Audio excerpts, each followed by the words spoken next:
आज हम लोग मैथ्स की बचे हुए क्वेश्चंस को करने वाले हैं। तो हम स्टार्ट करते हैं।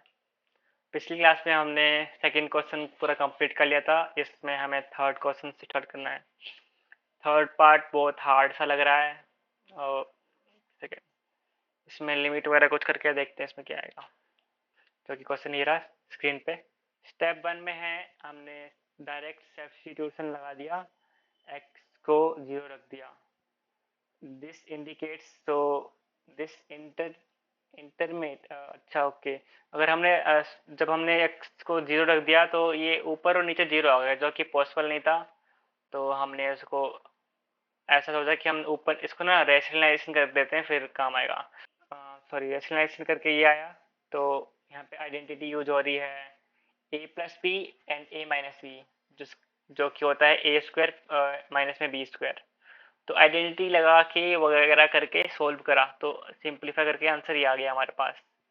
And x cancels with root x, तो इससे हमने इसको काट दिया।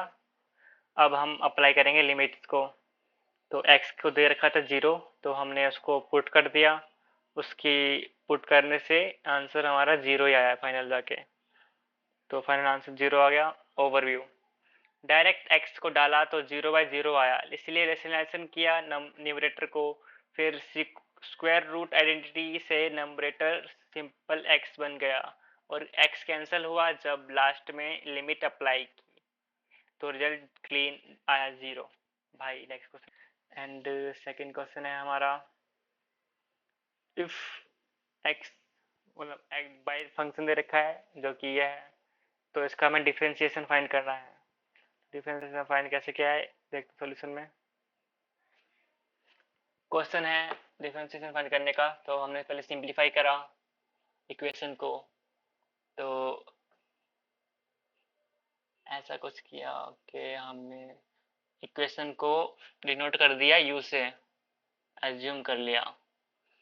तो इसको अब पावर हो जाएगी u की पावर 5/7, क्योंकि हमने इक्वेशन को पूरा u मान लिया, तो u की पावर हो गई 5/7। फिर हमने चेन रूल अप्लाई कर दिया इस वाली इक्वेशन पे, क्योंकि फिर डिफरेंशिएट आउटर फंक्शन, तो सबसे पहले हमने बाहर वाला फंक्शन को डिफरेंशिएट किया, जो कि था 5/7। ठीक है, पावर वाले को छोड़ के, तो फिर ऐसे करके आ गया। Now find dy dx for this. Okay, to use product rule for three function, let's denote x this, g this, h this, then applying this function। ठीक है, हमने कुछ कुछ करा है, स्क्रीन पर दिख रहा होगा, ये हम लोग आता नहीं है, तो जब पढ़ेंगे देखेंगे। इसको स्किप कर रहे हैं, सॉल्यूशन दिखा रहा हूँ। सॉल्यूशन ये है इसका क्वेश्चन का। तो इसमें हमने चेन रूल लगाया है। ओवरव्यू पढ़ लेते हैं। ओवरव्यू, भाई वाई भी पावर एक्सप्रेशन था, तो पहले इनर एक्सप्रेशन को u मान लिया, फिर चेन रूल लगाया, पहले u का पावर वाला डेरिवेट किया, फिर प्रोडक्ट चेन रूल से निकाला, सबको मल्टीप्लाई किया, और लास्ट में ओरिजिनल टर्म वापस डाल दिए। अगले क्वेश्चन, अब अगले क्वेश्चन पे आगे बढ़ते हैं। ये बी पार्ट था, तो सी पार्ट आना चाहिए। ओके, सी पार्ट में हम आ गए।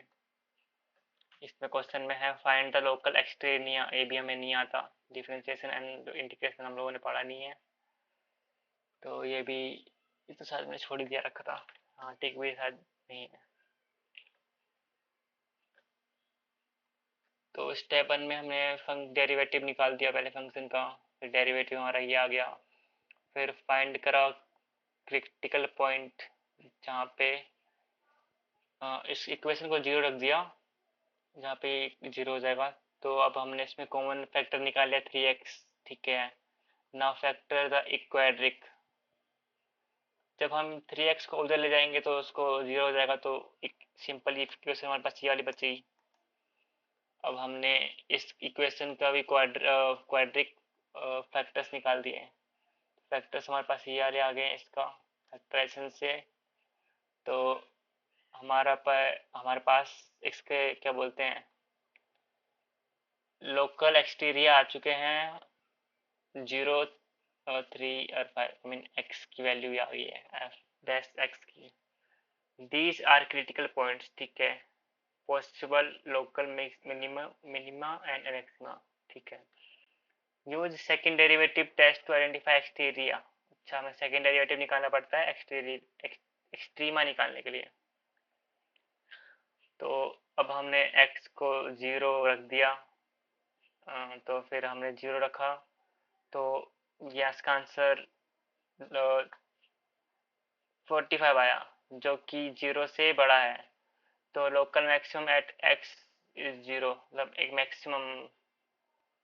फिर हमें 3 पे रखा, फिर 5 पे रखा, तो ऐसा कुछ कुछ आया है, जब पढ़ लेंगे समझ आ जाएगा। तो फिर हमने कुछ कुछ किया, कुछ कुछ करके फाइनल आंसर हमारा कुछ कुछ आ गया। तो ओवर भी बढ़ते हैं भाई, पहले डेरिवेटिव लिया और इससे क्रिटिकल पॉइंट्स फाइंड किए, फिर सेकंड को डेरिवेटिव। अच्छा, मैं फालतू में इसे बकवास करने से अच्छा हम लोग सीधा क्वेश्चन देख के आंसर बता देते हैं। तो ये रहा क्वेश्चन, हम लोगों ने पढ़ा नहीं है तो उसको स्किप कर रहे हैं। ये भी नहीं पढ़ा, इंटीग्रेशन डिफरेंशिएशन का सिंपल क्वेश्चन, ये भी डिफरेंशिएशन का, इसको भी स्किप कर रहे हैं, इसको भी स्किप कर रहे हैं। एंड फाइंड लेंथ, तो ये भी इसका क्वेश्चन है, find the length of a curve, ठीक है, ये भी डिफरेंशिएशन क्वेश्चन है। ये क्वेश्चन है वेक्टर का, वेक्टर भी इतना कुछ खास पढ़ा नहीं है तो उसका भी छोड़ देते हैं।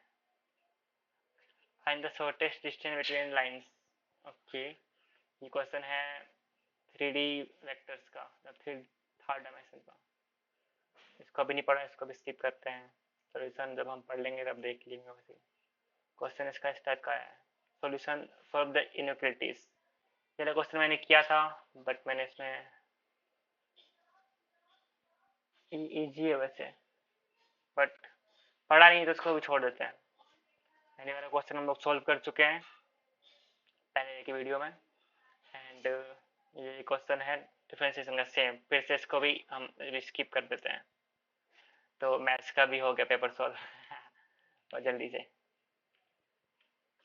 कि हमें कुछ समझ तो आ नहीं रहा तो हम बेफालतू में सॉल्यूशन दिखा के कोई फायदा नहीं है। तो हमें जो क्वेश्चन हमने कर रखे थे उनका सॉल्यूशन देखने में हमें हेल्प मिलेगी, उसकी वीडियो अपलोड हो चुकी है।